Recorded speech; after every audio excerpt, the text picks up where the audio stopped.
शिव महापुराण अध्याय 7 देवी सती का देह त्याग का वृतांत। सूत जी कहते हैं, हे ऋषिगण, मैं यह शुभ कथा कह रहा हूं, आप लोग श्रवण करिए। इसे श्रवण करने से जन्म सफल हो जाता है, इसमें कोई संदेह नहीं है। पूर्व काल में दक्ष तथा महात्मा रुद्र में स्पर्धा हो गई। स्पर्धा के कारण दक्ष ने देवगण के समक्ष यज्ञ का अनुष्ठान किया। उसमें ऋषिगण के साथ यह यज्ञ प्रारंभ करके उसमें रुद्रदेव को आमंत्रण नहीं दिया गया। इसमें पिता द्वारा सती देवी को नहीं बुलाया गया, तथापि देवी सती भी पिता द्वारा बिना बुलाए पिता के यहाँ पर आई और वहां अवमानना होने के कारण उन्होंने देह का त्याग कर दिया। यह देखकर वीरभद्र प्रजापति मरुदगणों के समस्त यज्ञ विध्वंस कर तत्पश्चात भगवान रुद्र ने दया परवश होकर मृत देवगण को पुनर्जीवित कर दिया। हे साधुव्रत, रुद्र के क्रोधित हो जाने पर सर्वनाश हो जाता है, तथापि उस समय देवगण के स्तव से रुद्रदेव प्रसन्न हो गए। रुद्रदेव अत्यंत कृपालु स्वभाव वाले हैं। उन्होंने पुनः यज्ञ को पूर्ण कर दिया। उस समय रुद्रदेव भी देवगण के द्वारा पूज्य हो गए। उस समय सती के देह से सर्वलोक भयावह एक ज्वाला उत्पन्न होकर उस पर्वत पर गिरी। इसकी पूजा से सुख होता है। यह अखिल काम फल प्रदा ज्वालामुखी नाम से प्रसिद्ध हो गई। आज भी लोग सर्व प्रकार कामना प्राप्ति हेतु इस ज्वाला देवी की पूजन करते हैं। पितरों की मानसी कन्या मैना पर्वतराज हिमालय की पत्नी थी। उनके गर्भ से सती ने पुनः जन्म ग्रहण किया। पर्वत कन्या होने के कारण उनका नाम पार्वती प्रसिद्ध हो गया। उन्होंने शिव आराधना करके पुनः शिव को ही पति रूप में प्राप्त कर लिया। वे भक्तों को नाना प्रकार का फल देने वाली हैं। आप लोगों ने जो प्रश्न किया है वह सब पुरातन कथा मैं आप सभी से कह रहा हूँ। इसे श्रवण करने से व्यक्ति के सर्व पाप नष्ट हो जाते हैं, संशय रहित है यह। नैमिष निवासी ज्येष्ठ ऋषिगण सूत का यह वचन सुनकर उनसे पाप प्रणाशिनी कथा पूछने लगे। ऋषिगण कहते हैं, हे महाभाग, आपके मुख से यह पाप प्रणाशिनी कथा सुनने से हमें तृप्ति नहीं हो रही, अतः शिव का आराधना क्रम पुनः हमसे कहिए। शिव आराधना के संबंध में जो भी विधि कही गई है, जिस विधि से आराधित हुए हैं तथा जिससे प्रसन्न होकर वो जो फल प्रदान करते हैं वह कहिए। पार्वती की तपस्या तथा विवाह, त्रिपुरवध, ज्योतिर्लिंग उत्पत्ति, उनके प्रकार का दर्शन फल कहिए।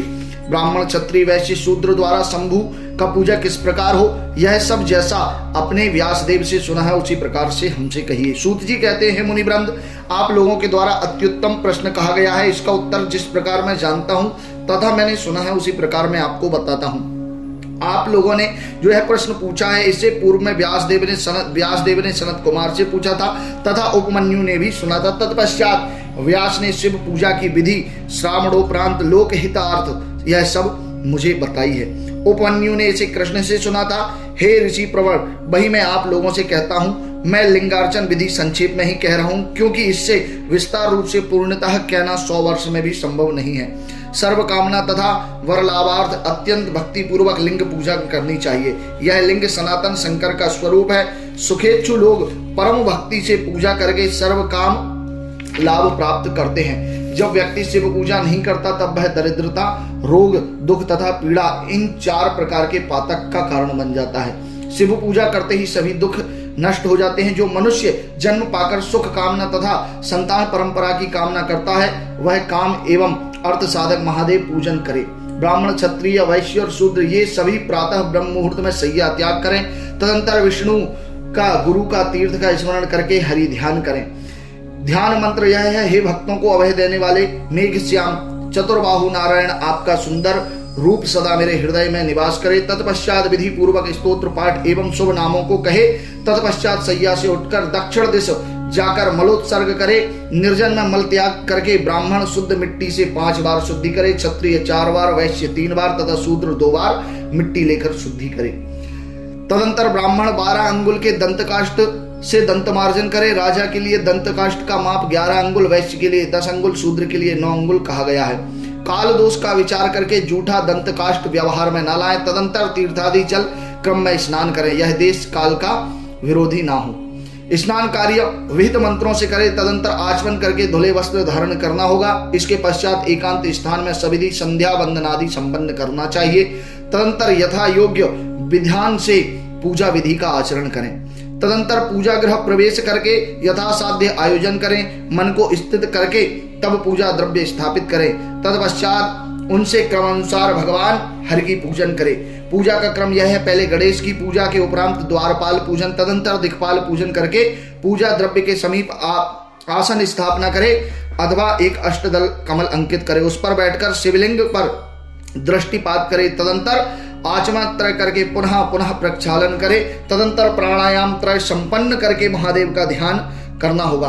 यथा भगवान पंचमुख दशबाहु शुद्ध स्फटिक उज्ज्वल सर्व भरण भूषित व्याघ्र चर्म का उत्तरीय धारण करने वाले हैं। इस ध्यान उपरांत इस ध्यानगत रूप से अपनी साप्य भावना करे, पूजा स्वशरीर पातक दग्ध करे, वह स्वयं शैवी देह धारण करके तब परमेश्वर का पूजन करे। उसके बाद मूल मंत्र से षडंगन्यास करे। इसके पश्चात उस दिन के समय तिथि संवत इत्यादि का उल्लेख करते हुए पूजन आरंभ करे। इसके पश्चात बुद्धिमान पूजक व्यक्ति आचमनीयार्थ कल्पित पात्र तथा नया कुंभ सविधि स्थापित करके इसके पश्चात इन कुंभों को शीतल जल पूर्ण करके इनको दर्भ से ढककर जल छिड़के। तदंतर वह बुद्धिमान साधक पूजक इस प्रकार बार बार दृष्टिपात करके इन कुंभों पर उसीर चंदन प्रकृति द्रव्य प्रणवोच्चार सहित प्रदान करे। इस जल की रक्षा पाद्य हेतु करे। आचमनीय जल से जाति पुष्प कंकोल कर्पूर बहुमूल तथा तमाल को पीसकर इनका चूर्ण करके निक्षेप करे। सभी पात्र में इलायची एवं चंदन छोड़े। देव देव हे पार्श्व में नंदीश्वर की पूजन करनी होगी। तदंतर पूजक व्यक्ति आनंदित होकर लिंग शुद्धि करे, तब गंध पुष्प तथा नाना धूप से शिव पूजन करे। सभी मंत्र के प्रारंभ में प्रणव तथा अंत में नमः लगाए। तब जप करके प्रणव द्वारा पद्म नामक आसन की कल्पना करे।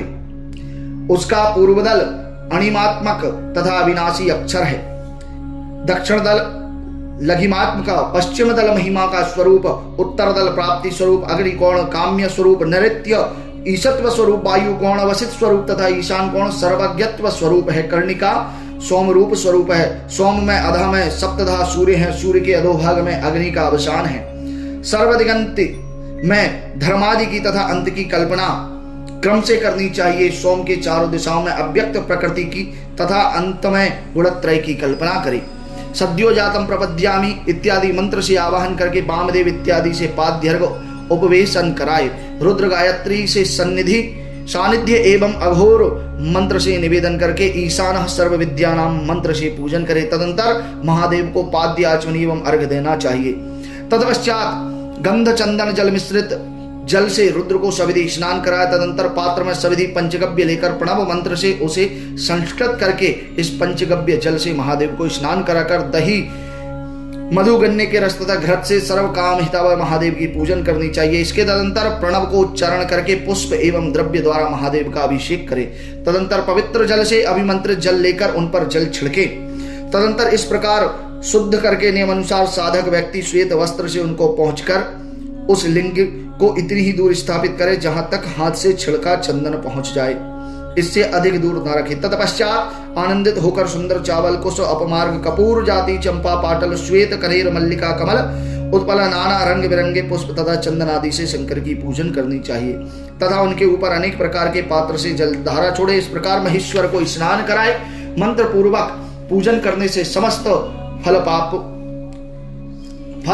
का लाभ होता है। अतः मानव को सर्व प्रकार से अर्थ सिद्धि के निमित्त जिन मंत्रों में एक बार भी महादेव को स्नान कराना होगा, मैं उन सब मंत्रों का वर्णन आपसे किया है, उसे ध्यान से सुने और आगे भी मंत्र बता रहा हूं। शिव महापुराण 7वां अध्याय संपूर्ण।